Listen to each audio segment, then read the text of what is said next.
Today, I'm cooking and tasting the best street food from around the world. And some of these are the craziest recipes you've ever seen. Yours is actually better than most of the restaurants I've had it. I'm not even kidding. What? Starting off with Japan, where the average street food costs around $6. So Japanese street food is some of the most creative and delicious food you'll ever try. From their sizzling takoyaki to grilled squid on a stick, also known as ikiyaki, and that's what we're making today. And as you probably could tell, I've never worked with squid before, and this is all new to me. So this dish is a staple item at festivals in Japan, and without it, you don't really have a festival, and that's according to our guest, which he will explain in a bit here. Oh, by the way, for each dish, I brought someone from that country to come taste test with me and rate how I did, so let's not mess this up. Another thing about this dish is that it has a deep history in Japanese culture. I mean, it's been around since the 1700s, and I just hope I was able to nail that flavor. Let's go see how I did. All right, here it is, ikayaki, and I got a professional sushi chef. Hi, my name is Moriyuki. I was born in Japan, and I came in the United States when I was 20 as an exchange student. Oh, wow. In Japan, this is like popular in like festivals, right? Yes, very popular. Did you see this growing up? Yes, I don't know, even when I was a kid, if it's not there, like it's weird, you know? This is very, it has to be there. So if it's not there, it's not a festival. I don't see that, but yeah. Cheers. Chewy. Can I eat again? Yeah, you can eat again, yeah, of course. It's a good sign that he wants to take another bite. You made this first time? Yeah. It's not that bad. Okay, not that bad, I'll take that. The sauce that you made, you need to be more like brushing it on yeah. as I'm cooking it. Okay. I didn't even know what you're gonna make, and when I came here, you said ikayaki. Ikayaki? Why ikayaki? What do you rate this dish 1 out of 10? Honestly. I say 7. 7. I'll take 7. This is first time you made. Yes. And I feel your respectation to Japanese food. Yes. And it wasn't that bad. Thank you, chef. Let's move on to the next country. Next, we're going to India, where the average street food costs about 50 cents. This country has over 5 million street food vendors, more than any other country in the world. And here's the crazy part. It feeds over 200 million people every single day. Now that's just nuts. And the dish we're making, which is Pani Puri, has been around for over 400 years. Okay, now we're gonna be making that Pani Puri soup. This is gonna be amazing. And there's families out there with Pani Puri recipes that have been passed down for generations and generations. Man, if only I could get my hands on that recipe. Also, selling Pani Puri in India is so competitive that there are some street food vendors that claim to have the spiciest one. It's almost like a marketing scheme. Now let's go find out how my recipe stacks against the competition. Pani Puri, the staple street food dish from India, and I have my friend Ankit here. How long have you lived in India for? I was born and brought up there. I've lived in India for 27 years before I moved to the US. Wow. India has a huge street food culture, especially in North India. Pani Puri is actually a North Indian staple street food. Really? You'll find street food vendors that are selling Pani Puri like almost every block. You guide me. What do we do first? Okay, you take the ball, you just break a little bit you punch a hole in it, put some of this potato masala in it, then we're just gonna put some of this water in it.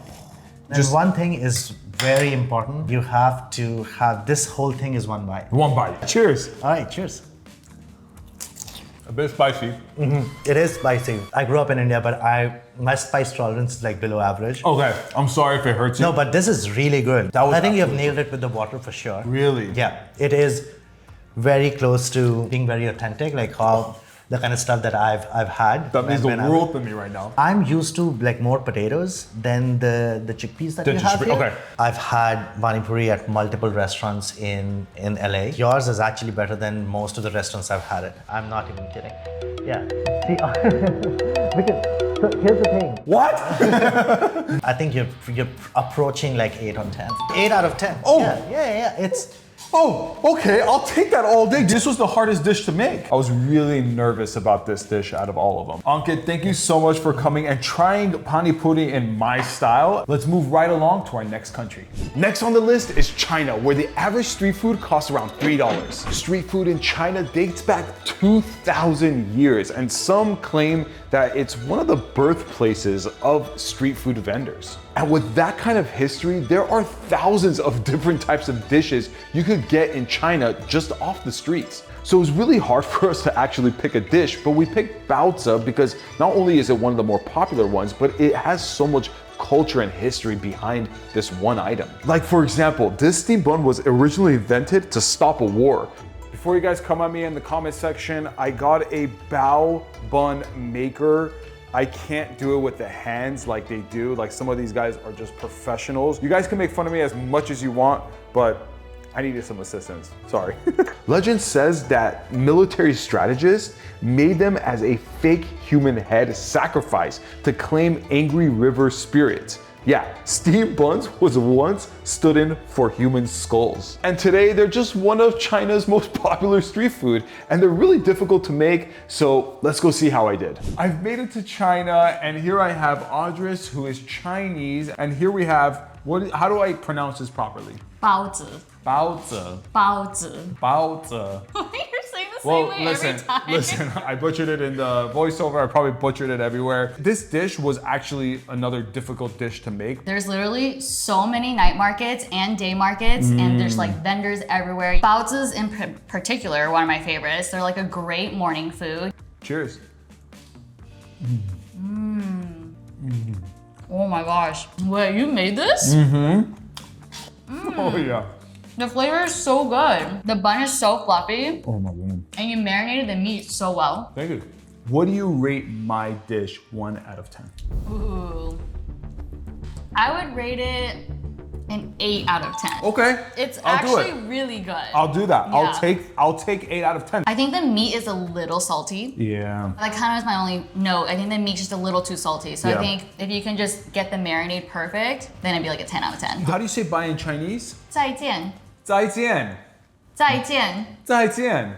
That's pretty good, yeah. Next country. Now we're headed to the UK, where the average street food costs around $9. Not only was this dish born in the UK, but some believe that it's been around since the dawn of time. Okay, of course nobody believes that, but fish and chips have been around since the 1860s. Fuller's London Pride is what they drink in London. I hate beer. It's great to be used in the batter as well, so we're gonna stay as authentic as possible. This dish blew up during the Industrial Revolution, and it was the go-to meal for working class people, and it came wrapped in newspaper. But today in the UK, there's over 10,000 fish and chip shops, and that's more than McDonald's, KFC, and Burger King combined. Also, as a bonus, I'm making the chip butty, and if you don't know anything about it like I didn't, it's just basically a piece of bread stuffed with French fries, ketchup, a little bit of butter, and another bread on top. It's like a carb on carb sandwich. And the more I read about the history, it was also served to the working class, but just really poor people that couldn't afford any meat. But this dish didn't go anywhere, and it's still served till this day. We've now landed in the UK. I got fish and chips, and as a bonus, a chip buddy, and this guy from Oxford. Yes. Yeah, I grew up in Oxford for 18 years. Okay. I moved to London and lived there for 10 years. 10 years. So I was surrounded by this stuff for the majority of my life. Chip butties, my grandmother was from the northeast of England. Okay. And chip butties came from where she was from, more or less. Just I can't remember the village. Let's go ahead and take our first. I also have tartar sauce here. Can I dunk it in? Of course. Okay. That's what it's for. Amazing. We're gonna cheers. Cheers. Go for it. Cheers. Cheers. Whoa. That's good. I'm going in for a second. I love that. I'll go in with you. If I ate this in the UK, I would rate it. Really? Yeah. And the batter, I used a traditional London beer, which will show up on our table in just a second. Is it London Pride? Oh, it is London Pride. This is the classic London beer, famously used in batter for fish and chips by a lot of pubs Yes. and home cooks. This is awesome, man. I want it to be as authentic as possible. Let's go ahead and hop in and try the chip buddy. Okay. We also added some butter to it. Amazing. Per your suggestions. Cheers. Cheers. Dude, that is so good. That's good. I know this looked weird. I thought it was a weird thing, but oh my goodness. Such a simple dish. It's not complicated. Not at all. I would officially rate your fish and chips a solid and very respectable 8 out of 10. Let's go. Yeah. I like that. I would give it an 8 out of 10. What would make it a 9 out of 10? Thicker batter. Batter, that's right. Maybe even crisper. I'm impressed. For an American, I'm impressed. Yeah. Do you hear that? My plane has arrived. I gotta hop over. I gotta hop over to the next country now. Okay. See ya, man. Next up is Mexico, where the average street food costs around $2. And street food out here is deeply rooted in pre-Hispanic traditions. I mean, we're talking about Aztecs and Mayans. Also, get this, there are more than 500,000 street food vendors in Mexico City alone. This country is one of the meccas when it comes to street food. And the dish we're making today, which are elotes, are beloved in Mexico. I mean, they're nearly in every single corner. You can't miss it when you're out there. This is the classic Mexican cheese called cotija, but Americans call it cojita. And it's become so popular that it's bled into other countries. Like here in Los Angeles, you can find elotes almost anywhere. And if you've never tried it, you have to get your hands on it. It's absolutely amazing. Now let's go see how mine holds up. Here we have it, elotes, and I brought my friend Roberto from Mariachi Quinto Sol. And he's actually a mariachi player from Mexico. If you're in Mexico right now, what street food would you have? Oh man, I love something called tejuinos. Tejuinos. It's a specific drink. I think it's also made out of some form of maize. So first stop, you get to Mexico, that's what we're having. I'll go for a tejuino at a corner, and I'm sure next to it there's elotes. Yeah, for sure, they're everywhere. Cheers, buddy. All right, man. Cheers. Let's go. Some elotes. Oh my goodness. Oh, I'm gonna take another bite. Oh, he went for a third bite. Something is good. It's pretty good, bro. A good 7, 8, for sure. So we could say 7.5. 7.5. Maybe the only thing I will add is a little bit more spice. Yeah, you From Mexico, man. Why a didn't I little put more, some yeah. spice in Yeah, this? yeah, You're yeah. right. But since you're a mariachi player, do you mind playing us off? And we'll move on to the next country. I want to hear a song. Let's do it. Here we go. Authentic mariachi music coming up.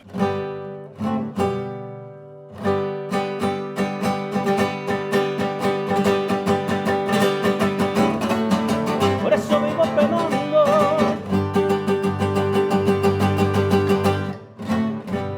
On to the next. Up next is Malaysia, where the average street food costs around $2. I'm about to attempt to make one of the hardest flatbreads ever. Roti.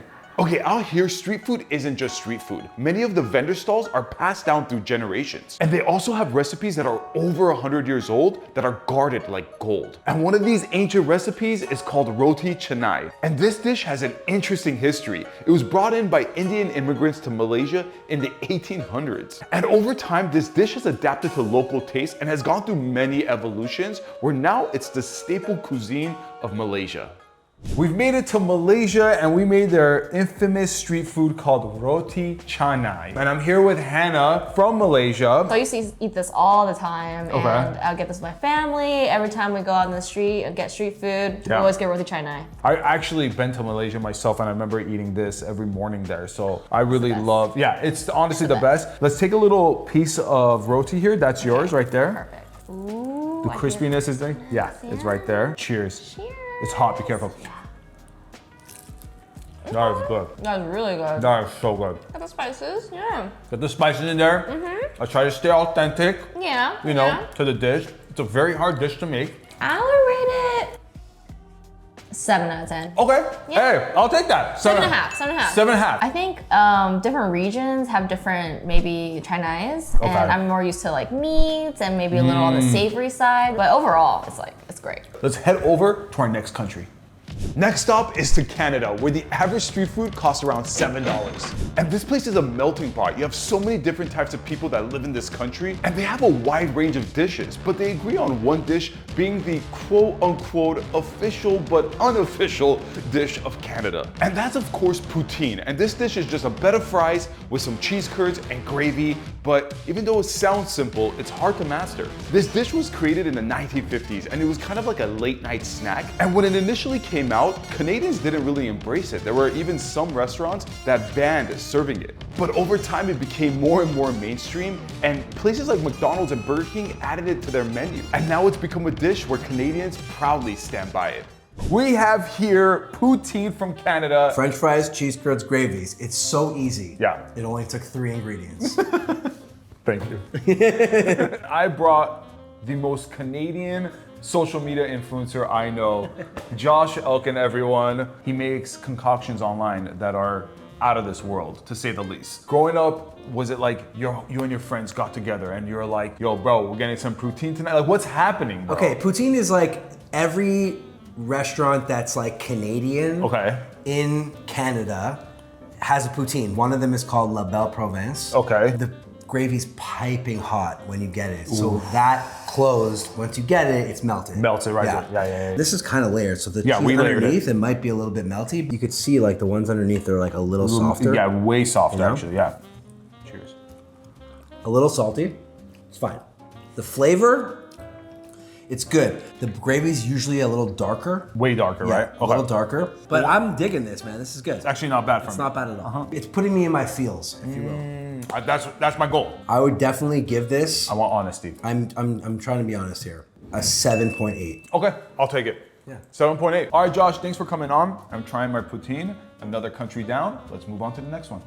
We're now in the Philippines where the average street food costs around $1. Now in this country, street food is a whole scene. You'll see bikes with side carts turned into kitchens. And the crazy thing is that 71% of these vendors don't even own their own carts. But in this country, it doesn't matter. It's all about the hustle and they show up every day to serve some delicious food. And one of the delicacies that they serve up is called balut. It's a fertilized duck egg with a baby duck inside. And before you knock it, over 400 million balut eggs get eaten every year in the Philippines. And I gotta be honest with you guys, when I first saw this, I was kind of taken aback. It looked gnarly, but the more I learned about it, I'm actually excited to give it a shot. Okay, we are here at the Philippines, and here I have what's called balut. Am I saying it right? Balut. Balut. Almost there. And here I got my friend Crystal to come taste test this with me. I'm a little afraid to eat this. Usually how we eat it is we're gonna crack it, we're gonna slurp the juice, then after we're gonna peel it,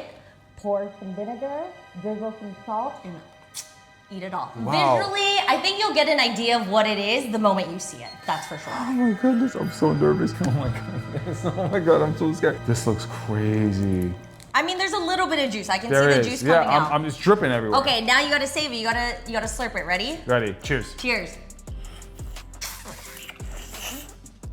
I gotta say, Pat, you overcooked this. Yeah, I overcooked it. There's no juice in here. There's no juice at all. But the little juice that I did tasted kind of like chicken soup, not gonna lie. Yeah, it's not like that bad. It's nothing out of this world. Now let's peel.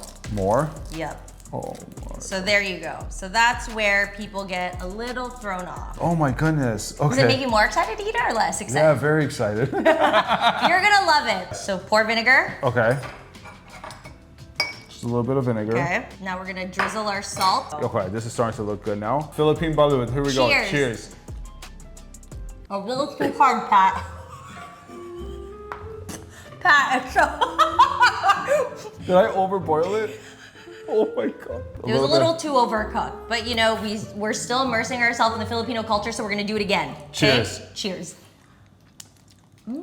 It's really interesting. The flavor, it tastes like egg, but with a little bit more depth to it. You know what I mean? Correct. Yeah, it's not that bad at all. Pat, how did you prepare this? I just boiled the hell out of it.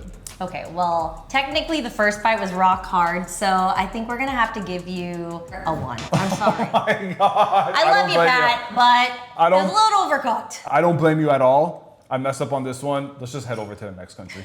We're now off to Australia, where the average street food costs around $7. And their street food scene is still young, but it's kind of wild. I mean, we're talking about them serving kangaroo, crocodile, emu, and it's all legal. And lucky for us today, we're not making that. We're making their iconic meat pie. It's a beautiful, buttery, flaky, meaty dish that 270 million Australians eat every year. And according to my math, if you take the population of Australia, that's about 10 pies per person every year. And if that many pies are being sold, I need to know what all the fuss is about. Here we have the street food from Australia, the meat pie, and I got my good friend Maher here to come taste test this with me. This looks very delicious, but there's one thing missing, Pat. What's missing? Some ketchup.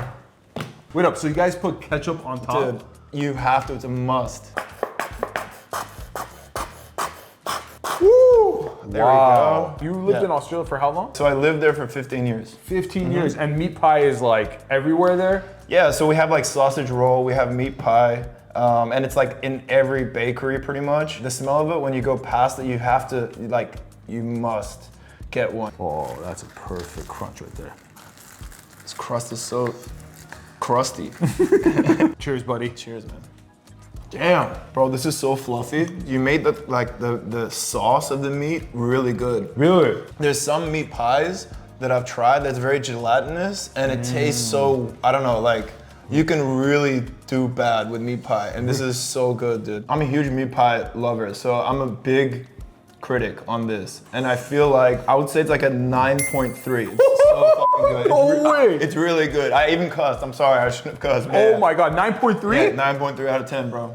Dude, it's an honor. Can I shake your hand? Yes, of course. Wow. Oh my goodness. What an honor. Let's jump over to our next country. We've now landed in South Korea, where the average street food costs around $4. South Korea is one of the few countries in the entire world where every year street food generates over $1 billion. And that doesn't happen by accident. South Korean street food offers a huge variety of options. And when you combine that with a culture that's obsessed with food, you've got a thriving market. And of course, we made the most iconic Korean dish, which is tteokbokki. And one of the interesting things about this dish is back in the day, it was served to royal families. But the recipe that we know and love today wasn't the same back in the day. It actually wasn't spicy at all. The way the spicy recipe was founded was through a street food vendor where they accidentally dropped some gochujang sauce onto some rice cakes, and boom, the legendary tteokbokki that we know and love today was born. So I guess happy little accidents can happen in the kitchen. Here we have tteokbokki from South Korea, and I brought my friend Alan to come taste test this with me. So I used to go to Korea all the time growing up as a kid, like every year kind of thing. And as a kid, would you have tteokbokki yourself? Like, would you be like, ooh, I want some of that? Yeah, that'd usually be the first thing I would get, actually. Really? You know, That's awesome. Because it's so different. I mean, like, yeah. I mean, especially growing up, you would never see this kind of thing like in the States. Cheers. Cheers.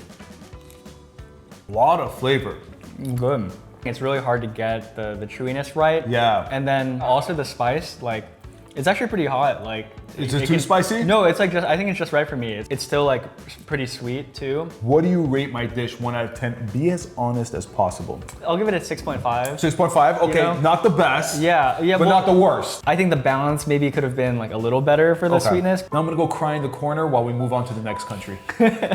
Oh man. The last stop is to America, where the average street food costs around $8. Okay, America's street food is just on a whole other level. Because of how big it is, we have so many options out here. And what better item to represent America than hot dogs? Get this, each year, Americans eat 20 billion hot dogs. That is the second most served food in the entire world, right underneath instant noodles. But here's the thing, in the United States, there isn't one hot dog flavor that represents the entire country. Depending on what state you're in, you're gonna get a different flavor of hot dog. Like in Los Angeles, you're gonna get bacon wrapped hot dogs. In New York, you're gonna get hot dogs with sauerkraut on it. And in Chicago, it's illegal to put ketchup on your hot dog. So even though we eat hot dogs more than any other food, we're a little picky on how we want them. Here we got our American hot dogs, and I got the most American person I know, JW. Born and raised here. Well, I was born and raised in Illinois, the Midwest. We got that just here. outside of We got that Chicago. here. Chicago. Spent a lot of time in New York. Yeah. And now I live in Los Angeles. Look at this relish, onions. You got the bun, and guess what you don't got? Ketchup. Good job. Well done. Ketchup is almost, it's illegal. Oh, it is against the law in Chicago to put ketchup on your hot dogs. Which is crazy because ketchup and hot dog go together like peanut butter and jelly. I love ketchup on hot dogs. Do not say a word, okay? Cheers. No joke. It's got a little kick to it. Does this bring back childhood memories? Brings back tons of memories. This is Chicago. This is like a proper Chicago dog right here. I mean, I literally have no criticism. This is fantastic. Really? Uh-huh. Now that we got Chicago out of the way, let's go ahead and try the LA Danger Dogs. You know, after the club, after a nice sweaty dance party, you walk out and they're out there just going like, hot dogs, anyone want hot dogs? You're like, 8, please. Cheers. Cheers. I'm on Hollywood Boulevard right now. The thing about Chicago dogs, the pickle on top is a little bit absurd to me. It's a different meal altogether. Hey, New York dog right here. How you doing? Enjoy it. I love the simplicity. You eat a lot more with an LA hot dog, but I still feel very attached to this Chicago dog, I'm gonna be honest with you. What would you rate my American street food on a scale of 1 to 10? I thought these were dead on, bro. Wow. I mean, I thought you dead on nailed all 3 of them. I'm going 10 on this, dude. I think you did 10. Dude, thank you so much. Oh, you're welcome, Patrick. Where's the money at, by the way? Hey, turn off the camera. Turn off the camera. What?